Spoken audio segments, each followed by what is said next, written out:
వైభవ్ సూర్యవంశీ ఈ పేరును క్రికెట్ అభిమానులు అస్సలు మర్చిపోలేరు. ఎందుకంటే గుజరాత్ టైటాన్స్తో జరిగిన మ్యాచ్లో 14 ఏళ్ల ఈ బాలుడు ఐపీఎల్లోనే అత్యంత వేగవంతమైన సెంచరీ చేసిన భారత క్రికెటర్గా నిలిచాడు. కేవలం 35 బంతుల్లోనే శతకం చేసి టీ20లో సెంచరీ చేసిన యంగెస్ట్ క్రికెటర్గాను నిలిచాడు.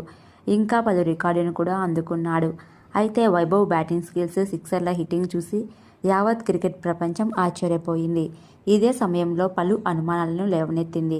నిజంగానే వైభవ్ వయసు 14 ఏళ్లేనా అన్న ప్రశ్నలు చాలా మంది మధ్యలో తిరిగాయి. ఎందుకంటే క్రికెట్ ప్రపంచంలో పలువురు ఆటగాళ్లు తమ వయసు దాచి పట్టుబడిన వారు ఉన్నారు. పైగా వైభవ్ స్వరాష్ట్రం అయిన బీహార్లోని పలువురు క్రికెటర్లు కూడా వయసు దాచి మోసం చేసిన వాళ్ళు కూడా ఉన్నారు. అందుకే చాలామందికి వైభవ్ వయసుపై అనుమానం తలెత్తింది. ఈ నేపథ్యంలో వైభవ్ వయసు నిజంగానే 14 ఏళ్లు అని నిరూపించే ఫోటోలను నేను మీ ముందుకు తీసుకొచ్చాను. ఈ పిక్స్ అతడి వయసును నిర్ధారిస్తున్నాయి. మొదటి పిక్ 2017లో దిగింది.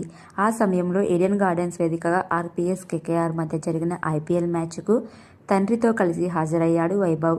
అప్పుడు అతడి వయసు 6 ఏళ్లు. ఇదే విషయాన్ని అప్పటి ఆర్పీఎస్ యజమాని గోయంకా స్పష్టం చేశారు. ఈ ఫోటోను కూడా ఆయనే పోస్ట్ చేశారు. మరో ఫోటోలో వైభవ్ ఓ ట్రిప్లో ఉన్నాడు. అప్పుడు అతడి వయసు 9 ఏళ్లు. ఇంకో ఫోటోలో Vaibhav man of the match award పట్టుకొని ఉన్నాడు. ఇది 2022లో దిగింది. అప్పుడు అతడి వయసు 11 ఏళ్లు. ఈ ఫోటోలన్నీ గమనిస్తే అతడి వయసు ఇప్పుడు 14 ఏళ్లని నిజమేనని అర్థమవుతోంది.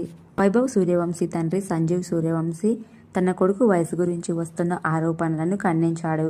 బీసీసీఐ అఫీషియల్గా వైభవ్కి 8 ఏళ్ల వయసులో బోన్ టెస్ట్ నిర్వహించి వయసు కరెక్టే అని కన్ఫర్మ్ చేసిందని చెప్పాడు.